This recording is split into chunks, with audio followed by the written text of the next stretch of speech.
Dinheiro do Roberto está se esgotando. Sim, mesmo sem contratar muitos jogadores, parte do dinheiro do Roberto já está direcionado para um motivo. E isso faz o Internacional perder muito seu potencial de investimento nessa temporada. Outra coisa que a gente vai falar são sobre as contratações de Alan Patrick e Marlon. Afinal, esses dois jogadores vão ser reforços do Inter ou não? E vamos também falar sobre o diretor executivo. Basicamente tem uma informação de bastidor que diz o porquê que esse executivo ainda não chegou no estádio Beira-Rio. Então essas e muitas outras informações tu confere aqui no vídeo de hoje. Só antes, roda a vinheta!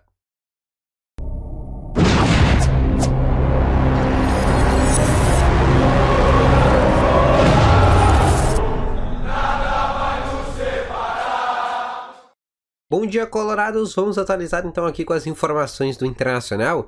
Só antes de a gente começar esse vídeo, não esquece de deixar o teu gostei, que ajuda muito aqui esse vídeo a chegar a cada vez mais pessoas. Não esquece também de se inscrever nesse canal, que é muito importante para a gente tentar alcançar a meta de 15 mil colorados. Hoje se encerra o mês de março, então aproveita aí e te inscreve no canal para a gente tentar bater a nossa meta de 15 mil colorados, tá bom? E também, se tu quiser receber várias informações exclusivas de forma antecipada, não esquece de ir aí no botãozinho que tá aparecendo aí embaixo de tornar membro aí desse canal. Lembrando que no terceiro link da descrição tem a galera da Invictus Artigos Esportivos. Tu quer comprar camisetas do Internacional ou de qualquer outro clube, sempre por um preço super em conta, com frete grátis, parcelamento sem juros, tu ainda pode personalizar a tua camiseta. É uma loja aqui do estado do Rio Grande do Sul, inclusive ela vai chegar muito rápido e envia para todo o Brasil, tá bom? Então vamos começar aqui com as informações. Primeiro vamos falar exatamente sobre essa dúvida pela vinda de um diretor executivo. Por quê? Porque o Paulo Brax, né, ainda no dia de ontem, soltou uma frase assim, depois de 4 semanas que ele foi demitido. A primeira vez que o Paulo Brax assim fala de forma oficial é basicamente, até quando o Paulo Brax vai soltar uma nota, ele demora 4 semanas após a demissão para soltar essa nota. Mas basicamente ele deu um pau na direção do Internacional, soltou o verbo para cima da direção, falou tudo sobre esse projeto que era para ser mais duradouro, falou que poderia ter feito muito mais coisas, não conseguiu fazer.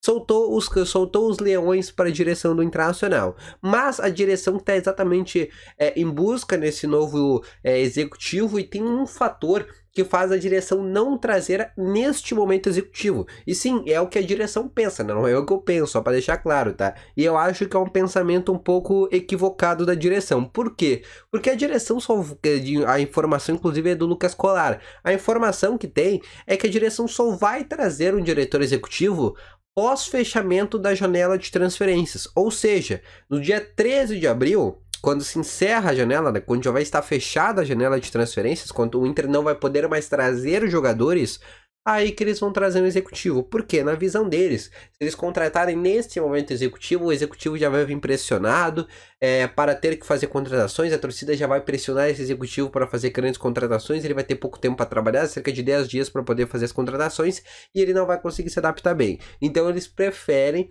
trazer pós a janela de transferências, e aí ele vai ter um espaço maior de tempo para conseguir trabalhar as contratações para o meio da temporada. Basicamente é o que a direção pensa, e por isso não vamos ter a vinda de um executivo nesse momento. É uma visão equivocada? Na minha opinião porque o Inter precisa de uma pessoa para contratar, porque essa é a janela mais importante do ano. A janela do meio da temporada pode ser uma janela onde o Inter já esteja muito mal no Campeonato Brasileiro, ou até esteja disputando alguma coisa, mas se tivesse contratado ela agora, poderia estar mais acima ainda. Então essa janela tem que ser o principal foco para a direção conseguir contratar. E agora quem o Inter vai deixar para fazer as contratações vai ser o David Bandeira, que basicamente é o gerente de mercado do Internacional, o cara que já tá, acho que há 7 anos do Inter, fazendo as contratações aí do Inter. Ele que deve, entre aspas, ser o executivo caseiro, assim como ele já vem sendo há algumas semanas na contratação do Alexandre Alemão e também na contratação, por exemplo, do Wanderson, tá bom?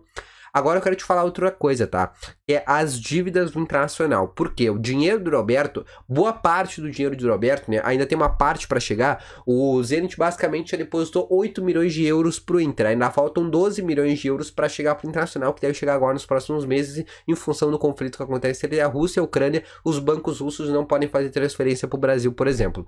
E basicamente, o Inter já usou boa parte desses 8 milhões de euros que chegou. Por quê? Porque, primeiramente, o Inter teve que pagar dívidas que devia a clubes como, por exemplo, o Hoffenheim, do Lucas Ribeiro, devia, por exemplo, do Marcos Guilherme, do Almeida, da compra lá em 2020, do Bosquilha no Mônaco, também outras negociações como o Independiente, a dívida que tinha com o Vitor Cuesta, o Inter já pagou essa dívida, entre aspas, basicamente a compra agora do Fabrício Bustos, que o Inter teve que dar um dinheiro pro Fabrício Bustos para ele vir de forma antecipada, para aceitar basicamente pro Independiente aceitar essa liberação antecipada, e mais algumas outras dívidas ainda que o Inter devia para alguns clubes. Mas também agora o Inter vai ter que pagar cerca de 3 milhões de reais por uma coisa que aconteceu lá em 2015, que foi basicamente quando o jogador que jogava no Sub-23, que é o Bruno Sabiá, acho que tu nem escutou esse jogador, era um jogador que jogava no Inter em 2013 e em 2015, né, ficou entre 2013 a 2015, na gestão Giovanni Luigi e na gestão Vitório Pífero, ele ficou no Inter ali no Sub-23, e ele ganhou uma ação que moveu contra o clube, né, por pagamentos atrasados. O Inter não pagou o Bruno Sabiá. E aí ele ganhou 3 milhões de reais na justiça. O Inter vai ter que pagar esses 3 milhões de reais. Se não pagar, o Inter vai ficar impedido de fazer contratações. Só que esse dinheiro não para por aí.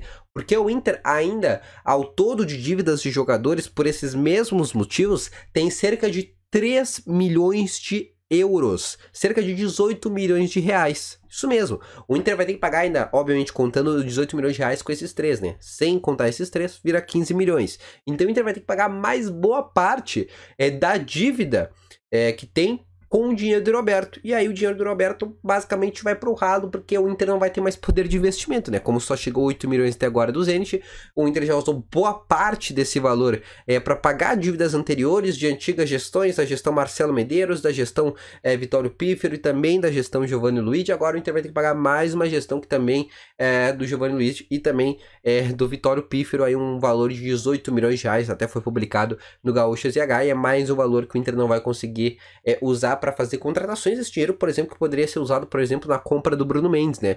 50% desse valor é o Bruno Mendes. Bruno Mendes vale 6 milhões de euros, só essa dívida é 3. Poderia pegar pelo menos, já teria metade para comprar o Bruno Mendes. Agora que certamente que é um zagueiro que não vai conseguir permanecer no Inter. Outra coisa que eu quero falar para vocês é sobre as negociações de Marlon Santos e Alan Patrick, tá? Como dizia o jornalista brasileiro, o jornalista argentino Luiz César Mello, que já era uma negociação que estava fechada, que ia vir pro Inter, não é bem assim, tá? Não é como aquele jornalista argentino diz. É o que eu já tinha falado para vocês. O Inter não quer esses jogadores só para 3 meses, porque não vale a pena trazer esses caras só para ficar até junho e depois de junho eles vão embora. E o Inter sabe que o Marlon só quer ficar aqui até junho porque depois ele veio para um grande time europeu. E por causa disso que o Marlon já começa a ficar mais distante do Inter. Outra coisa, Alan Patrick é o mesmo motivo. Se ele vir aqui e ficar até junho, o Alan Patrick que vem voltando de lesão, agora ele tava com uma lesão, tava com uma hérnia, e por causa disso ele tava fora, até não tava na Ucrânia quando aconteceu o conflito. E o Inter não vai querer um jogador que tá voltando de lesão só por 3 meses. O Inter vai querer pelo menos ele até o final da temporada com uma possibilidade de compra. E é por isso que as negociações estão andando, por isso que a negociação do Alan Patrick tá demorando. E a do Marlon é uma negociação que começa a ficar mais difícil, começa a dar uma esfriada, porque ele não quer ficar aqui no Inter por maior tempo, porque ele acha que vai conseguir um clube melhor na Europa, um clube com mais estrutura no futebol europeu, tá bom? Então são basicamente como é que tá andando essas duas negociações, que já eram dadas como encaminhadas lá na imprensa argentina, mas na verdade não estão encaminhadas não. Então tá, rapaziada? Então basicamente essas foram as informações. Eu espero ter gostado. Deixe teu gostei, te inscreva no canal, ativa aqui o sininho de notificações, não esquece de ir aqui na descrição conferir nossos parceiros. No segundo link tem o Ativo Ultra, o melhor estimulante do mercado para tu que ter uma melhor na performance entre 4 paredes, e no primeiro link quer comprar um curso de inglês de uma forma simples, rápida, fácil e descomplicada, clica no primeiro link, usa o cupom canal TN e tu vai ganhar 80% de desconto na hora que tu adquirir o curso, tá bom? Então um grande abraço para todos vocês, valeu, falou e fui!